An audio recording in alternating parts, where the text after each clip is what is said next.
64 میں ٹیلی ویژن آیا, آپ ٹیلی ویژن پہ آ گئے. آپ نے نوکری کی ٹیلی ویژن میں پہلے؟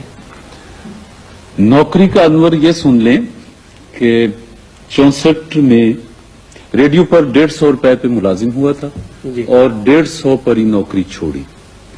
باقیوں کی ترقی ہوتی تھی 5 روپے سالانہ. جی. میری وہ بھی بند تھی کہ میں ذرا ترقی پسند تھا. اچھا. لاہور میں رہتا تھا, جی ساہیوال میں گھر تھا. جی. تو میرا ایک دوست ہے آج کل پنجاب یونیورسٹی میں جرنلزم پڑھاتا ہے, مہدی حسن. تو میں اور وہ ساہیوال سے ہم نکلے تھے یہ عہد کر کے کہ گھروں سے کچھ نہیں لینا اور اپنی زندگی کو خود بنانا. تو لاہور آ گئے. 17 روپے مہینے کی ایک کوٹھڑی بھاٹی دروازے میں ہم دونوں نے لے لی جی. اور وہاں زمین پر اپنا سوتے تھے. سارا دن لاہور کی سڑکیں تھیں, ہم تھے. اشک رواں کی نہر ہے اور ہم ہیں دوستو.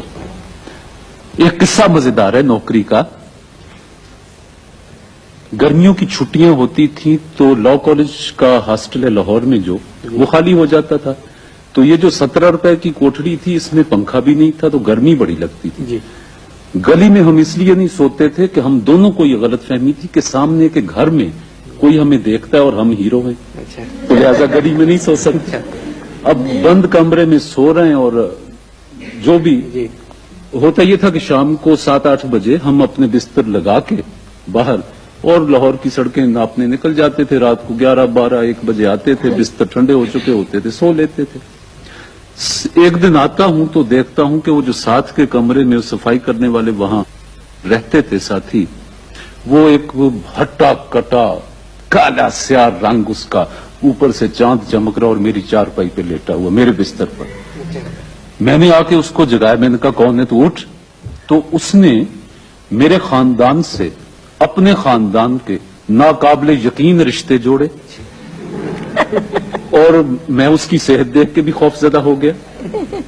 اب میں اسے جگا رہا ہوں, وہ مجھے برا بھلا کہہ رہا ہے اور کہہ رہا ہے سر پاڑ دیں گا, کون ہے, پراں ہو جا.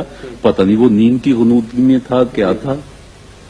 اب میں لا کالج کی وہ ہاسٹل کی سیڑھیوں پر بیٹھا ہوں اور سوچ رہا ہوں کہ باری تعالیٰ اس لاہور میں فاقہ بھی کر لیا, سڑکوں پر بھی گھوم لیا, ہر طرح کی سختی اٹھا لی. آج مجھے گالیاں بھی, باقاعدہ گالیاں جو ہوتی وہ بھی پڑ گئی ہیں. تو میں بیٹھا اب سوچ رہا تھا.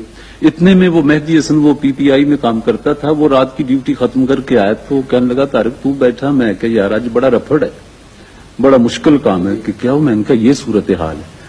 خیر وہ بھی میرے ساتھ آیا. اب 2 ہو گیا, کچھ حوصلہ ہوا تو اس کو چارپائی سے گرا دیا. وہ ڈولتا ڈگمگاتا ایک طرف ہو گیا.